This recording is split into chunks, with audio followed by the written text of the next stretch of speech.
Smart saving plan తో మీ ఆత్మీయులకు ఉజ్వలమైన సురక్షితమైన జీవితం అందించండి. టాటా ఏఏతో ఇది సాధ్యం.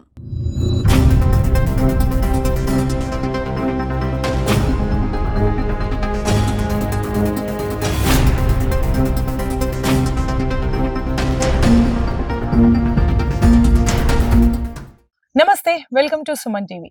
ఒకవైపు రైతులు యూరియా కోసం చాలా ఇబ్బందులు పడుతున్నారు. అయితే ఇంకొక వైపు ఆర్మూర్ మండల్, పిప్రి, మిగతా చుట్టుపక్కల గ్రామాల్లో ఎలాంటి యూరియా కొరత లేకుండా అధికారులు చూసుకున్నారు. అయితే ఎలా ప్రణాళిక వేసి దీన్ని కొరతని తగ్గించారు అనేది ఇక్కడ అధికారి మాటల్లో విందాం. నమస్తే అండి, నా పేరు ఏ హరికృష్ణ.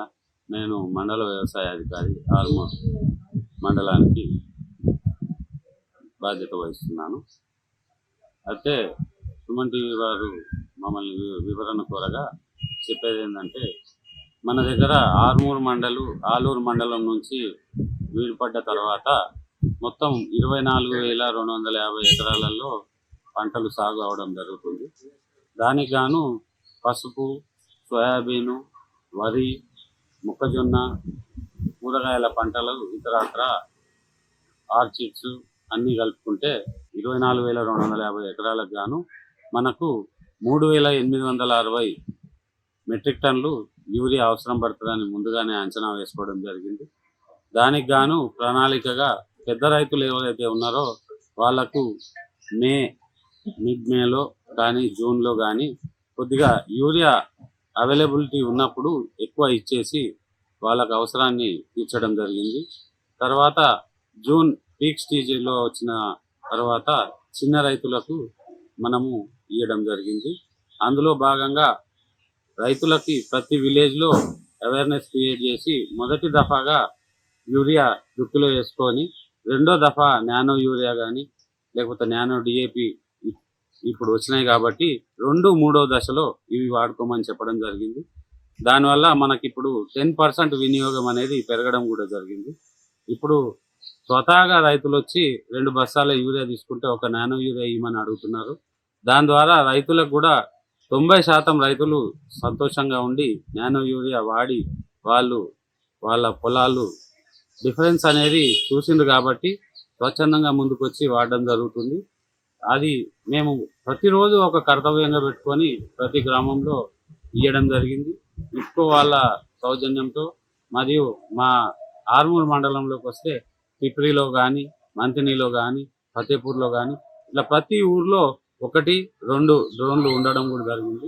కొందరు రైతులు దాంతో జీవనోపాధి కూడా పొందడం జరుగుతుంది. కాబట్టి నానో యూరియా తోటి ముందుగా ప్రణాళికలు చేసుకోవడంతో పెద్ద రైతులను ముందుగానే ఇచ్చి వాళ్ళను ఇబ్బంది పెట్టకుండా ఇచ్చేయడం వల్ల కాబట్టి చిన్న రైతులు పీక్ స్టేజ్లో వాళ్ళు పెట్టుకోవడం జరగదు. కాబట్టి వాళ్ళు ఇప్పుడు ఇవ్వడం వల్ల మా దగ్గర యూరియా కొరత అనేది ఏం లేకుండా జాగ్రత్తలు పడి ప్రతి రైతుకు ఎక్కడన్నా అవసరం ఉంటే కానీ మా మండలంలో ఒక విలేజ్లో అవసరం ఉంటే పక్క విలేజ్లో ఉందంటే అక్కడ నుంచి తెప్పించి ఇవ్వడం కానీ ఇట్లా చేసుకోవడం వల్ల మాకు యూరియా కొరత అనేది ఏం లేకుండా ఈ సీజన్ అయితే మేము గడ్డెక్కడం జరిగింది. బ్లాక్ మార్కెటింగ్కి వచ్చే వరకు అంటే మా ఆర్మూర్ మండలంలో 99% మాకు ఓన్లీ సొసైటీల ద్వారానే ఎరువుల విక్రయాలు జరుగుతాయి. కాబట్టి ప్రైవేట్ షాపులు ఒక 2 ఉండడం జరిగింది. ఎవరైనా ఒకవేళ ఈ బయటికి పోతే కనుక మేము వీడీసీల సాయం తీసుకొని మన విలేజ్లకు వచ్చిన ఎరువులు పక్క విలేజ్లకు కానీ పక్క మండలంలో కానీ తీసుకపోతే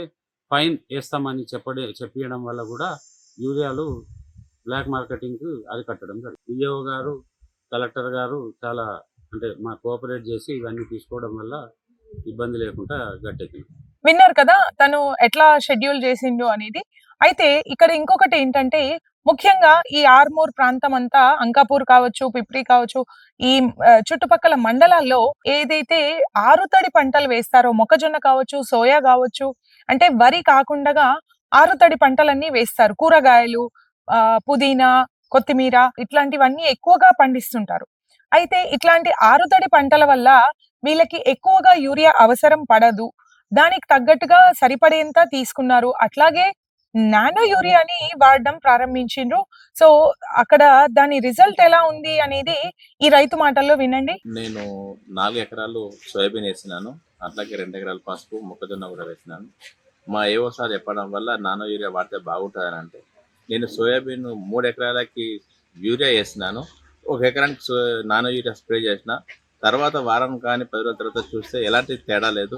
యూరియా వాడింది ఎట్లా ఉందో నానో యూరియా ఉంది దానికంటే కొంచెం బెటర్గానే ఉంది, కానీ తేడా అయితే ఏం లేదు. సోయాబీన్ దిగుబడి కూడా తగ్గే అవకాశం లేదు. సో విన్నారు కదా, నానో యూరియా వేస్తే అండ్ యూరియా వేస్తే ఎలాంటి ఫలితాలు ఉన్నాయి అనేది తను చెప్పాడు. సో ఎట్లాంటి తేడా లేదు. మనకి అవసరాన్ని బట్టి యూరియా ఒకవేళ కొరత ఉంటే గనక నానో యూరియాతో సరిపెట్టొచ్చు అనేది క్లియర్ గా చెప్తున్నాడు. సో ఇది సంగతి. ఆరుతడి పంటలు ఉన్న వాళ్ళు ఖచ్చితంగా యూరియాని వెయ్యాలి అన్న నియమం ఏం లేదు. నానో యూరియాతో కూడా మనకి సేమ్ లాభాలు కలుగుతాయి అని రైతులు చెప్తున్నారు.